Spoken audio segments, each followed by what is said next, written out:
In section 4.6, we're going to be learning about the fundamental theorem of algebra.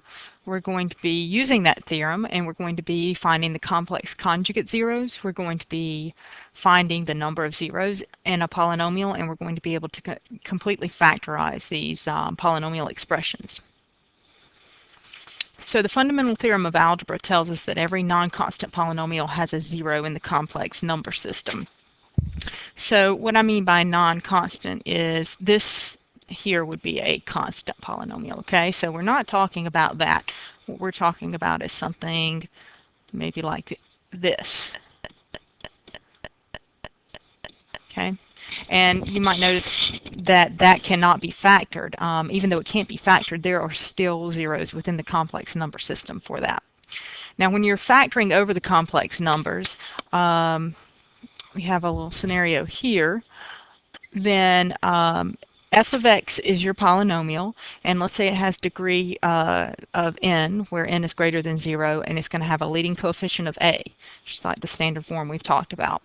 Then there are n, not necessarily distinct complex numbers, and if you look at it in factored form, then this makes more sense. And the reason it says not necessarily distinct is because as we study in the previous section, some zeros may have a multiplicity that is greater than 1. So it could be even or it could be odd. So we could have something like this, for example.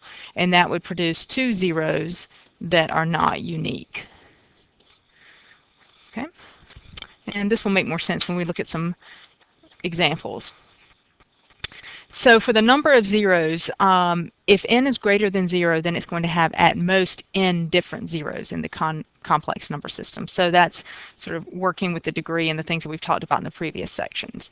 And then the conjugate zero theorem tells us that if f of x is a polynomial with real coefficients, if the complex number z is a 0 of f, then its conjugate is also a 0 of f. So for example, let's say if I tell you that 3 is a 0, then that's all we know, is that 3 is a 0. Then its factor would be x minus 3.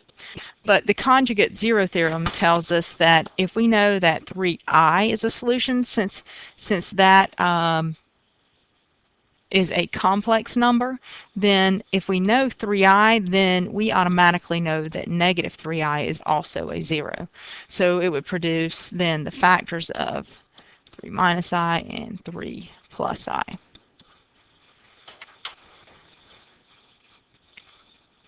So here we have an example of a polynomial with degree 4, and it's going to have zeros at negative 3, negative 1, and 2. And 2 is going to have a multiplicity of 2. And we know that a point on the graph is the point 132. And what we're doing is looking to find that polynomial. So we're going to start out with the zeros. And the zeros that we know are 3, negative 1, and 2. Now this 2 has a multiplicity of 2. And we know that it contains the point 132. All right, so if those are the zeros, then the factors are going to be x plus 3, x plus 1, and then x minus 2 squared. We know that we need to find our a value, and so this is going to be our f of x here. But it's not complete because we still need to find a. And what we need to do is use this point here to find the a value like we did in the last section. So I'm going to use the point 132, and I'm going to plug in 32 is going to be my y value, and I'm putting in 1 for all of my x values, solving for a.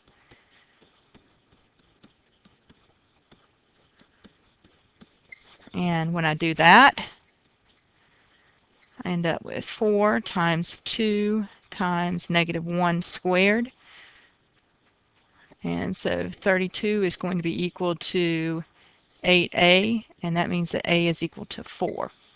All right, once I know that a is 4, then I can say that my polynomial is going to be f of x is equal to 4. So x plus 3, x plus 1, so x minus 2 quantity squared. And that's my polynomial. And for this example, we have all real zeros in this case. We do not have any of the examples that are non-real.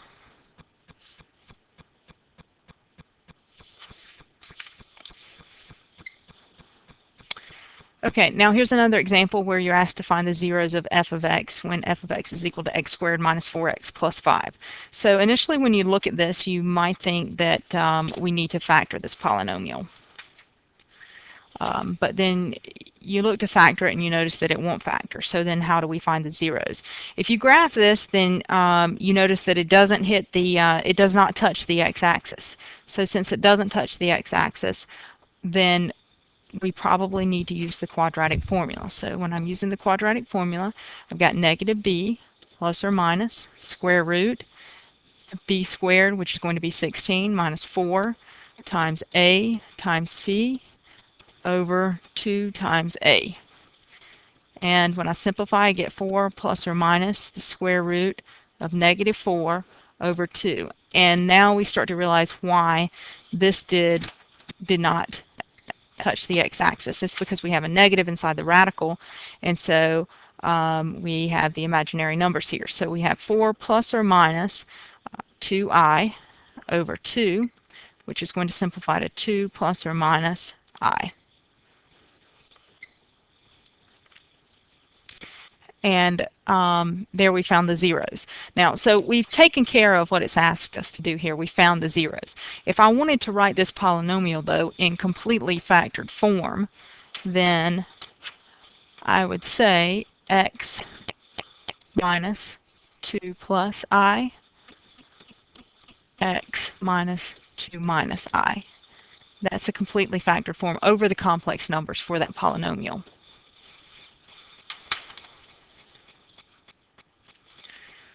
Okay, for this next example, we're going to use our calculator. So if you get a second, go ahead and put that into your calculator.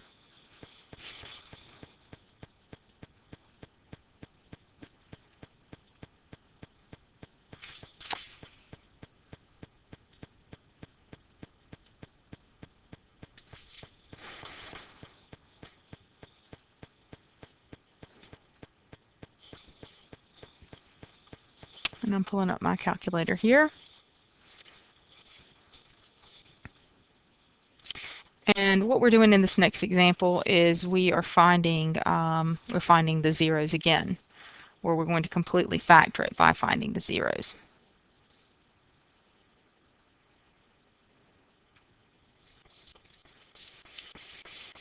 Okay, so let's go to our y equal. And I am going to enter the polynomial x to the 4th minus 5x cubed plus 2x squared plus 22x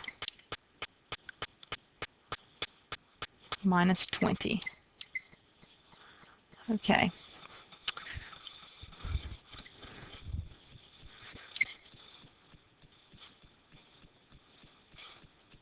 I did skip one problem, but I'll go back to that. Okay, so if we're completely factoring this and you're looking at a graph, so if you just use what we know from the previous section, then we know that the possible zeros are going to be the 35 over the numerator, which is going to tell me that 1, 5, 7, and 35 are my possible zeros. So these are our possible zeros. And these are our possible rational zeros.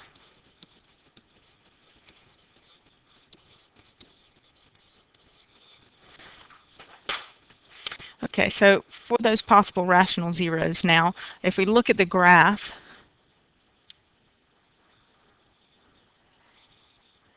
then, and we try a few of those, then the only thing that could work, and these are actually positive and negative here.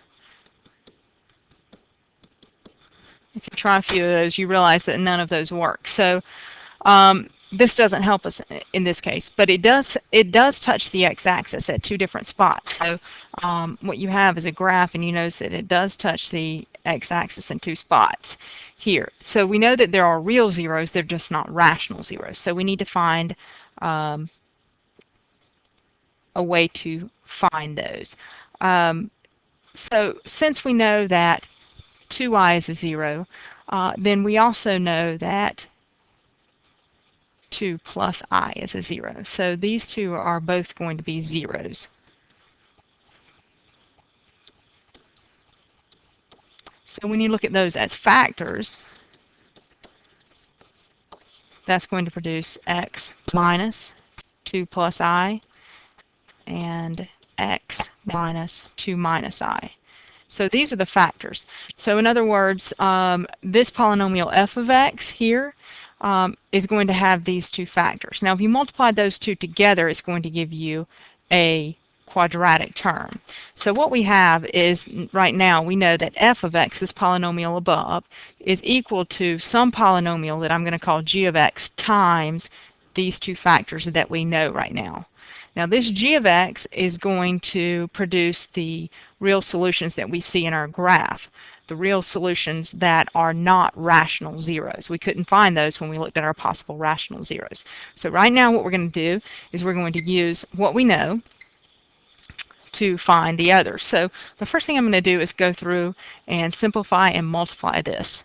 So this is my g of x. It's going to remain here, and if I distribute the negative on each of these, then I'm going to end up with x minus 2 minus I and x minus 2 plus I. Okay, and now I'm going to multiply that out so that I end up getting my quadratic. So I'm going to take x and distribute it to everything. And then I'll take the negative 2 and distribute to everything. And then I have to also take the negative I and distribute to everything. So this is going to end up giving me 9 terms here by the time I'm finished. So x times x is going to give me the x squared, and x times the negative 2 is going to give me negative 2x. X times the I is going to give me plus ix. And now I'm distributing the negative 2, and that's going to give me negative 2x. Negative 2 times negative 2 is going to give me plus 4. And the negative 2 times I is going to give me negative 2i. And then I need to distribute the negative I. So negative I times the x gives me negative ix. Negative I times the 2 is going to give me plus 2i. And negative I times the positive I is going to give me negative I squared.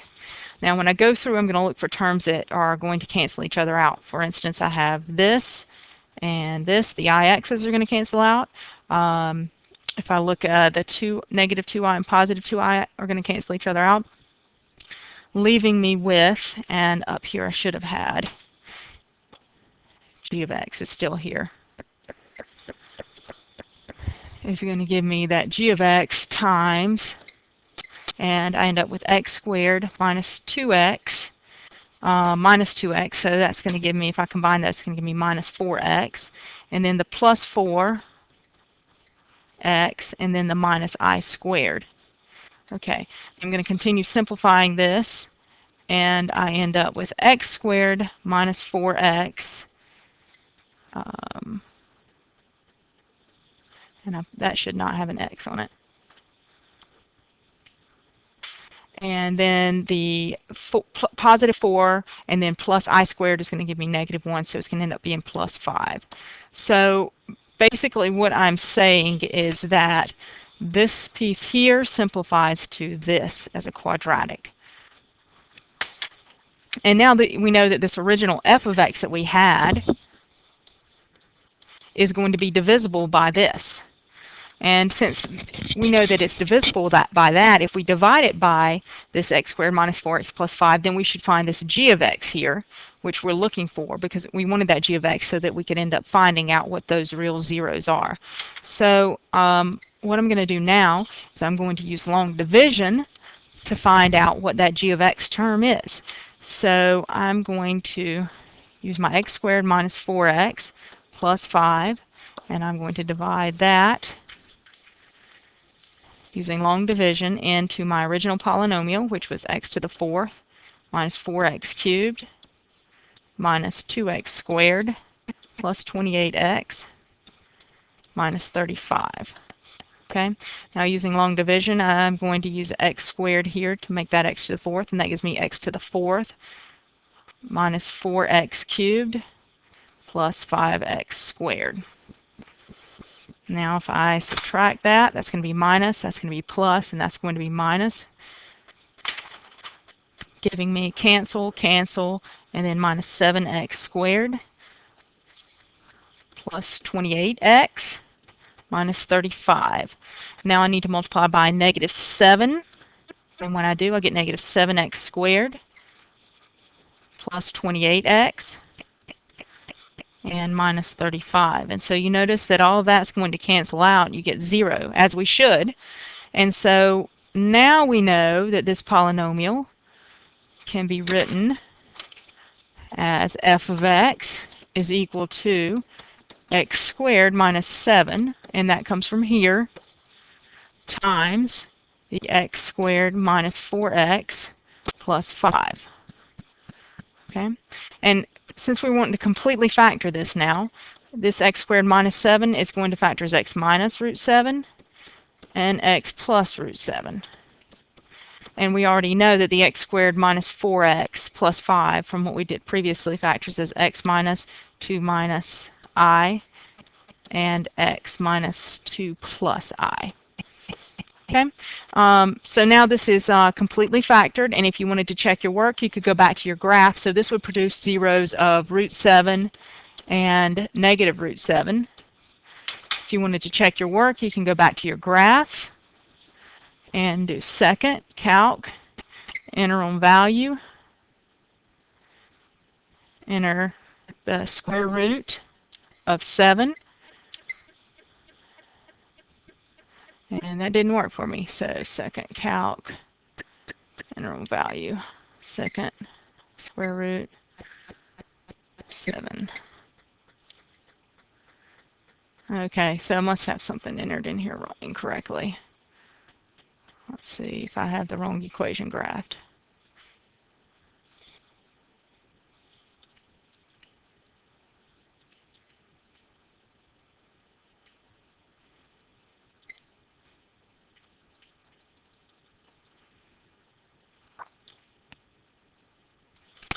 Okay.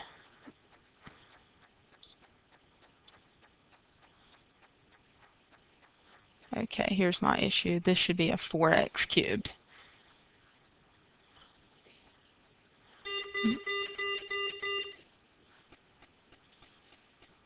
And a minus 2x squared.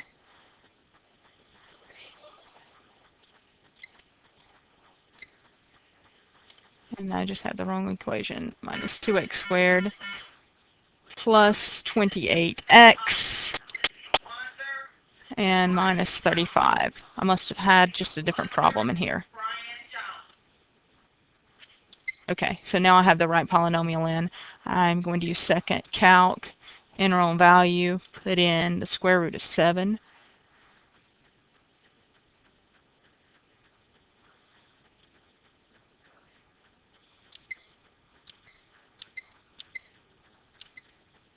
And now you see that it gives you 0. Okay, so we're back over here, and that is a completely factored form of this polynomial.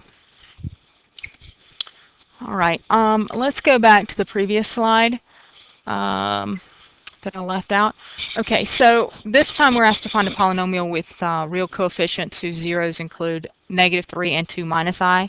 So we know that the zeros are going to be negative 3 and 2 minus I.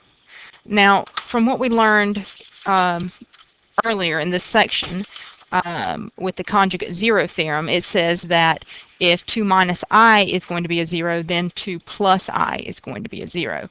And so now you notice that that's going to give us 3 zeros here. So if I'm looking for this, I'm not given any more information, so the only thing I can say now is that f of x, or this polynomial I'm looking for, is x plus 3 times x minus 2 minus I, and then x minus 2 plus I. Okay? And this is actually the same zeros that I got in the last one, so I could multiply this out. And if I were to multiply that out, if I'm asked to factor over the complex numbers, this is what I want here. But if I just ask you to factor over the real numbers, then I would only expect it to be taken to where I end up with x squared minus 4x plus 5. Okay, and this I got by multiplying this out, and we did that on the other slide. So this would be when it's factored over the real numbers.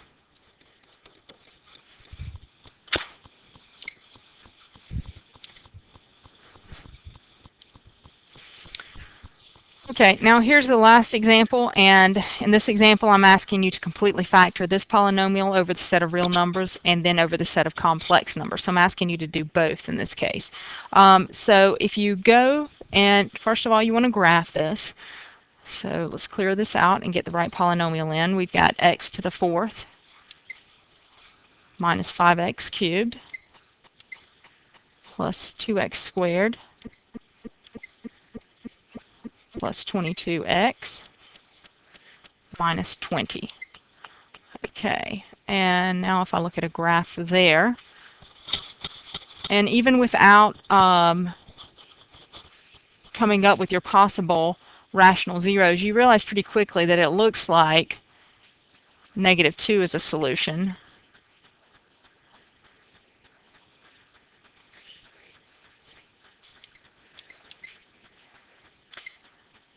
And then it also looks like 1 is a solution. So both of those end up being solutions. So you find out pretty quickly that your solutions, or your zeros, are -2 and +1. Okay, those are your real ones. But we know it's 4th degree. So since it's 4th degree, there are 2 missing. And those two missing are the ones that we're going to use to find this. So since we have those in this case, we can use synthetic division. It's going to be easier to solve this one using synthetic division. So I use my -2, and coefficient of my x to the 4th is 1, and then I have a coefficient of -5, then a coefficient of 2, coefficient of 22, and a coefficient of -20. So I use those, and I get -2.